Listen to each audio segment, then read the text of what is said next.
Hello friend, मैं नीलू लोक गायिका गीत अपने यूट्यूब चैनल पे आप सभी दर्शकों को स्वागत करती हूँ। और मैं जा रही हूँ एक मस्त मजेदार बेटी सुहाग गीत गाने। आप लोग को जरूर पसंद आएगा। मेरे वीडियो को लाइक सब्सक्राइब करना दोस्त, और जो फेसबुक से देख रहे हैं पेज को फॉलो करें। राधे राधे, राम राम।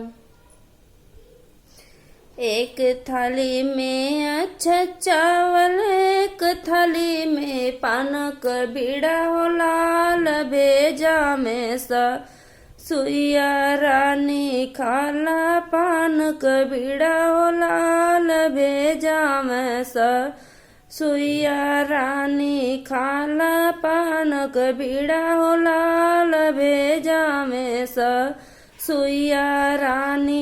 एक थाली में अच्छा चावल, एक थाली में पानक बीड़ा हो लाल, भेजा में ससुइया रानी खाला पानक बीड़ा हो लाल, भेजा में ससुइया रानी।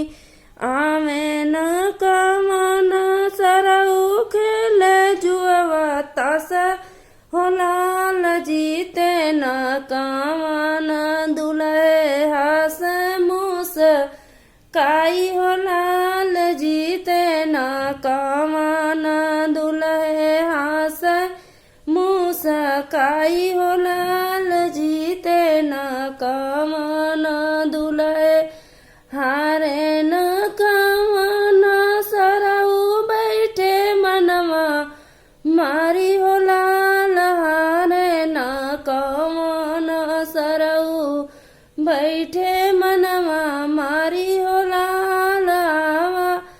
एक थाली में अच्छा चाउर, एक थाली में पानक बीड़ा हो लाल, एक थाली में अच्छा चावल, एक थाली में पानक बीड़ा हो लाल, भेजा में कामन रानी खाला पानक बीड़ा हो